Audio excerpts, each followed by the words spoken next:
عربی زبان میں عربی کے معنی ہی بہار کے، اور اس کے بہار کہنے کی سب سے بڑی وجہ یہ ہے کہ سرزمین مکہ میں آج سے 1400 سال پہلے پیارے آقا محمد رسول اللہ صلی اللہ علیہ وسلم کی ذات اقدس آپ کی پاکیزہ اور مقدس ہستی کی ولادت و سعادت ہوئی۔ گویا ایک بہار، ایک خزاں رسیدہ چمن کو بہار حاصل ہو گئی محمد رسول اللہ صلی اللہ علیہ وسلم کی اس ولادت اور آپ کی آمد کی برکت سے۔ قرآن مجید کی کئی آیات میں اللہ تعالیٰ نے فرمایا اِنَّا أَرْسَلْنَاكَ شَاهِدًا وَمُبَشِّرًا وَنَذِيرًا وَدَاعِيًا إِلَى اللَّهِ بِإِذْنِهِ وَسِرَاجًا مُنِيرًا۔ دو آیات میں اللہ کے رسول صلی اللہ علیہ وسلم کی صفات کا، آپ کے پاکیزہ اخلاق کا اور آپ کے اس صفات کا جس کا تعلق خود آپ کی ذات اقدس سے ہے، اللہ تعالیٰ نے بیان فرمایا اِنَّا أَرْسَلْنَاكَ شَاهِدًا وَمُبَشِّرًا وَنَذِيرًا، کہ ہم نے ایک ایسا رسول بھیجا کہ جو گواہ ہے پوری انسانیت کا، جو بشارت سنانے والا ہے پوری امت کو، اور اللہ کے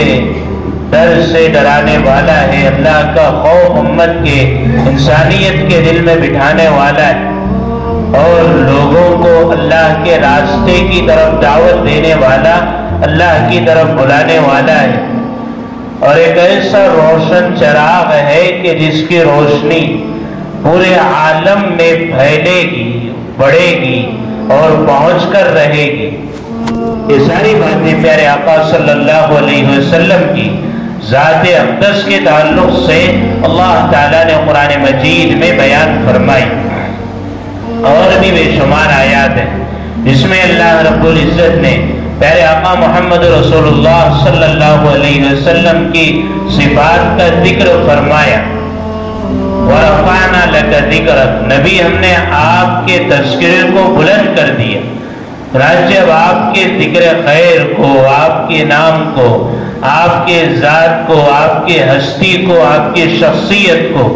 کوئی ایسی طاقت اور قوت تا قیام قیامت نہیں آ سکتی جو آپ کے تذکرے کو، آپ کے ذکر خیر کو حقیر کرے اور ذلیل کرے۔ کیوں؟ اس لیے کہ خالق ارض و سما اور اللہ رب العزت نے آپ کے ذکر کو تا قیام قیامت بلند کیا۔ مہینے کی مناسبت سے یہ بات ہمارے سامنے ہو کہ ربیع الاول کا مہینہ ہے جس میں پیارے آقا محمد رسول اللہ صلی اللہ علیہ وسلم کی ولادت، آپ کی آمد باسعادت اسی مہینے میں ہوئی۔ علماء کے تاریخ کے تعلق سے 3 رائے ہیں۔ بعضوں کا یہ کہنا ہے کہ آپ کی ولادت ربیع الاول کی 8 تاریخ کو ہوئی، اور بعض کا کہنا ہے کہ 9 کو ہوئی، اور بعض محققین کا یہ کہنا ہے کہ آپ کی ولادت باسعادت 12 ربیع الاول کو ہوئی۔ بہرحال یہ مہینہ ہی ہے کہ جس میں محمد رسول اللہ صلی اللہ علیہ وسلم کی آمد کی برکت سے، ولادت کی برکت سے، آپ کی تشریف آوری کی برکت سے نور نبوت، نور ہدایت پوری دنیا میں پھیلا۔ گویا اس مہینے کو یہ فخر حاصل ہے کہ اللہ کے رسول صلی اللہ علیہ وسلم کی ولادت کی نسبت اس مہینے کے ساتھ لگی ہوئی۔ چنانچہ آپ کا آنا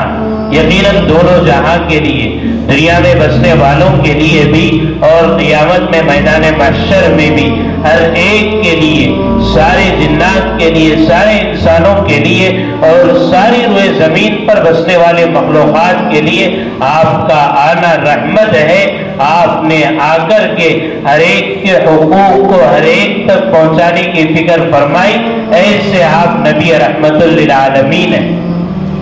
آج کی ہماری اس مجلس میں بات ہوگی پیارے آقا صلی اللہ علیہ وسلم کی ولادت اور آپ کے بچپن کی کچھ مختصر سی زندگی کے تعلق سے۔ چنانچہ حضرت محمد رسول اللہ صلی اللہ علیہ وسلم کی والدہ حضرت آمنہ فرماتی ہیں کہ جس وقت محمد رسول اللہ صلی اللہ علیہ وسلم میرے پیٹ میں مہمان بن کر تشریف لائے، یعنی جس وقت میں امید سے تھی، میں حمل سے تھی، اور جب میرے ایام کا آنا بند ہو گیا، پورے طور پر یہ بات مجھے معلوم ہو گئی کہ اب میں حمل سے ہوں، میں امید سے ہوں، اور کوئی مہمان ہے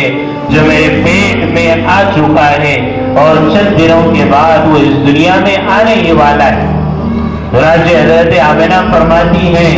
کہ پورے 9 ماہ 10 ماہ جب تک پیارے آقا صلی اللہ علیہ وسلم میرے بطن میں، میرے پیٹ میں رہے، کبھی بھی مجھے کسی تکلیف کا سامنا کرنا نہیں پڑا۔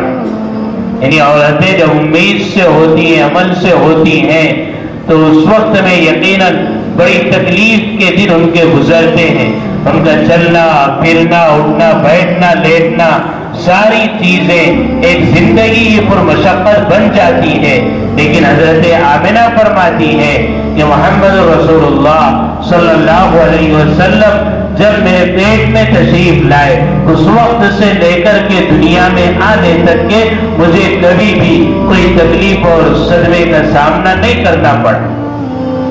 9 مہینے تک جب بچہ ماں کی پیٹ میں رہتا ہے، یقیناً طرح طرح کی عجیب عجیب تکلیفوں کا سامنا ماں کو کرنا پڑتا ہے۔ حضرت آمنہ فرماتی ہیں کہ جب سے محمد رسول اللہ صلی اللہ علیہ وسلم میرے پیٹ میں تشریف لائے، عجیب عجیب حالات اور کیفیات کا میں نے خود مشاہدہ اور تجربہ کیا۔ فرماتی ہے کہ جس وقت اللہ کے رسول صلی اللہ علیہ وسلم میرے پیٹ میں تشریف لائے تو کنویں پر جب میں اور عورتوں کے ساتھ پانی بھرنے کے لیے چلی جاتی تو عورتیں اپنے ڈول کنویں کے اندر ڈالتے اور وہ اپنی رسی سے ڈول کو کھینچتے، جس سے انہیں تکلیف اٹھانی پڑتی۔ جب عورتیں ساری کی ساری پانی لے کر کے چلی جاتی اور باری باری سے جب میری باری آتی اور میں اپنا ڈول کنویں کے اندر ڈال دیتی، آمنہ فرماتی ہے کہ پانی میرے ڈول کے اندر خود بخود آ جاتا اور کنویں کے منڈیر تک کے مجھے وہ ڈول مل جاتا اور میں بڑی آسانی کے ساتھ پانی حاصل کر لیتی تھی۔ چنانچہ پورے مکہ المکرمہ میں یہ بات مشہور ہو گئی کہ سردار مکہ یعنی عبد المطلب کی بہو یعنی اللہ کے نبی صلی اللہ علیہ وسلم کی والدہ اپنے ان دنوں میں عجیب عجیب اثرات کا سامنا کرنا پڑ رہا ہے۔ چنانچہ جب انہوں نے اپنی سہیلیوں کے ساتھ، اپنے ہمجولیوں کے ساتھ اپنے ان خوابوں کا تذکرہ کیا کہ جب سے یہ بچہ میرے پیٹ میں آیا ہے میں طرح طرح کے انوار اور تجلیات کو اپنے دل میں محسوس کرتی ہوں، تو عورتوں نے بی بی آمنہ سے یہ مشورہ دیا کہ تم لوہے کا ایک کڑا باندھ کر کے ایک کڑا بنا لو اور اسے اپنے گلے میں باندھ لینا۔ ایسا ہی کیا۔ حضرت آمنہ نے لوہے کا ایک کڑا بنوا کر کے اپنے گلے میں ڈال لیا۔ پہلی ہی رات میں جب میں سوئی تھی، ایک نورانی ہستی، ایک بزرگ ہستی جس کا چہرہ انتہائی نورانی، جس کے بال انتہائی سفید، ایک نورانی روشن اور منور چہرہ میرے سامنے آیا اور ہاتھ کے اشارے سے اس لوہے کے کڑے کو میرے گلے سے کاٹ کر کے ٹکڑے ٹکڑے کر دیا اور کہا کہ آمنہ تمہیں معلوم بھی ہے کہ یہ بچہ کون ہے؟ یہ بچہ توہم پرستی کا خاتمہ کرنے والا ہے۔ حضرت آمنہ فرماتی ہیں کہ خواب میں آنے والی وہ برگزیدہ ہستی سیدنا ابراہیم خلیل اللہ علیہ السلام تھے۔ ابراہیم علیہ السلام نے فرمایا کہ میں نے بڑے امتحانات کے بعد اللہ تعالیٰ سے دعا کی تھی، ربنا وابعث فیہم رسولا، اے اللہ ایک ایسا رسول اس میں مبعوث فرما۔ میری دعاؤں کا ثمرہ ہے دعائے خلیل اور نبی مسیحہ محمد رسول اللہ صلی اللہ علیہ وسلم کی ذات ہے۔ حضرت ابراہیم تشریف لائے اور آنے کے بعد لوہے کے اس کڑے کو توڑ کر کے الگ کر دیا اور حضرت آمنہ سے اس توہم پرستی کا خاتمہ کر دیا۔ یہ انوار، یہ برکات حضرت آمنہ اپنے امید سے حمل کے دنوں میں دیکھ رہی. چنانچہ جو کوئی بھی حضرت آمنہ سے ملنے کے لیے آتا تو ایک عجیب طرح کی خوشبو سے معطر پاتا، یعنی طرح طرح کی خوشبوئیں حضرت آمنہ کے پاس محسوس ہونے لگتی. جب مکہ میں یہ بات مشہور ہو گئی اور سب سے زیادہ کہ ان کے سسر خواجہ عبد المطلب جو سردار مکہ ہیں ان تک یہ بات پہنچی کہ آپ کی بہو طرح طرح کی خوشبو استعمال کرتی ہے، وہ تو بیوہ ہے. یعنی اللہ کے نبی صلی اللہ علیہ وسلم دنیا میں آنے سے پہلے ہی حضرت عبداللہ کا سایہ حضرت محمد رسول اللہ صلی اللہ علیہ وسلم کے جو والد ہیں باپ کا سایہ اپنے بیٹے سے اٹھا لیا گیا اور آپ دنیا میں یتیم پیدا ہوئے. چنانچہ جب بات پھیل گئی سب طرف لوگوں میں چیمی گوئیاں ہونے لگی کہ عبد المطلب کی بہو ہے، بیوہ ہے، پیٹ سے امید سے اور طرح طرح کی خوشبو استعمال کرتی. حضرت عبد المطلب نے اپنی بیوی سے جو اللہ کے نبی صلی اللہ علیہ وسلم کے رشتے میں دادی ہیں ان سے کہا کہ آخر آمنہ بھی تمہاری بہو ہے، تم ان سے خوشبو کے استعمال کرنے سے منع کر دینا کہ ان دنوں میں خوشبو کا استعمال نہ کریں. حضرت آمنہ کی جو ساس ہے کہتی ہے کہ ان دنوں مجھ پر ایک عجیب ڈر کی کیفیت طاری ہے کہ آمنہ سے بات کرنے کی مجھے ہمت ہی نہیں ہوتی. طرح طرح کے حالات کا سامنا میں خود کر رہی ہوں. چنانچہ ایک دن حضرت عبد المطلب نے بڑے پیار کے ساتھ بڑے شفقت کے ساتھ اپنی بہو حضرت آمنہ کو بلایا اور بلا کر پوچھا کہ آمنہ آخر تم کون سے خوشبو کا استعمال کرتی ہو؟ حضرت آمنہ نے کہا کہ خوشبو کا استعمال کرنے کی بات آج تک کبھی میں نے بازار کا رخ ہی نہیں کیا، مجھے پتہ ہی نہیں ہے کہ بازار کدھر ہے اور میں بیوہ ہونے کی حالت میں خوشبو کا استعمال آخر کیسے کر سکتی ہوں. حضرت آمنہ نے فرمایا کہ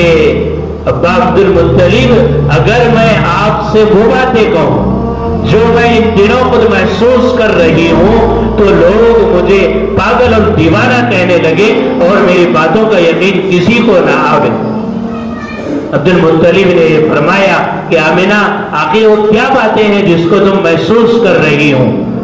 مجھے بتاؤ آخر وہ کیا بات ہے جس کو تم محسوس کر رہی ہو، ان باتوں کا اظہار کرو. حضرت آمنہ نے فرمایا کہ جب سے یہ بچہ میرے پیٹ میں ہے میں راستے سے چلتی ہوں تو کوئی پتھر یا روڑا رکاوٹ ہے تو وہ روئی کے معنی نرم ہو جاتا ہے کہ کہیں یہ پتھر اور کانٹے کے چبھنے کی وجہ سے میری تکلیف کی وجہ سے اس بچے کو تکلیف نہ پہنچے. جب بھی میں راستے پر چلتی ہوں درخت کے پتے مجھے سایہ کرنے لگتے ہیں، پہاڑ مجھ سے ہم کلام ہوتے ہیں، دیواریں مجھ سے بات کرنے لگتی ہیں اور سب کے سب مجھ سے سایہ بگن ہوتے ہیں. حضرت خواجہ عبد المطلب نے کہا اور بتاؤ آخر تمہاری کیا کیفیت ہے؟ حضرت آمنہ فرماتی ہیں کہ جب سے یہ بچہ میرے پیٹ میں آیا ہے جب بھی میں چاند اور سورج کی طرف نگاہ بڑھاتی ہوں ہر ایک کی طرف سے آداب اور استقبال کے نعرے سنتی ہوں. یہ کیفیت ہے اس بچے کے پیٹ میں آنے کے بعد کہ درخت کے شاخ اور اس کے ٹہنیاں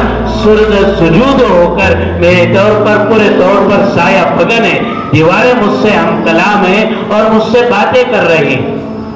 چنانچہ ایک کیفیت رہی کہ جس وقت پیارے آقا صلی اللہ علیہ وسلم کی ولادت کا ایک مرحلہ قریب میں آیا، حضرت آمنہ جس کمرے میں ہیں وہاں پر عبد الرحمن ابن عوف رضی اللہ عنہ کی والدہ بھی ہیں، عثمان ابن ابو العاص رضی اللہ عنہ کی والدہ بھی ہیں. حضرت آمنہ نے دیکھا کہ ایک لمبی قد کی عورتیں ہیں جو میرے کمرے میں آ رہی ہیں. میں نے ان سے پوچھا کہ آخر تم ہو کون؟ ایک نے کہا کہ میں آسیہ ہوں اور ایک نے کہا کہ میں مریم ہوں اور میں ان کی خدمت پر مامور ہوں اور میں نے کئی جنت کی عورتوں کو دیکھا کہ جو آسیہ اور مریم کے سربراہی کے لیے اور ان کی خدمت انجام دہی کے لیے موجود ہیں. چنانچہ جس وقت ولادت کا مرحلہ یعنی ڈلیوری کا مسئلہ قریب میں آیا کہ جس چراغ سے روشنی ہو رہی تھی اس چراغ کا تیل ہی ختم ہو گئے.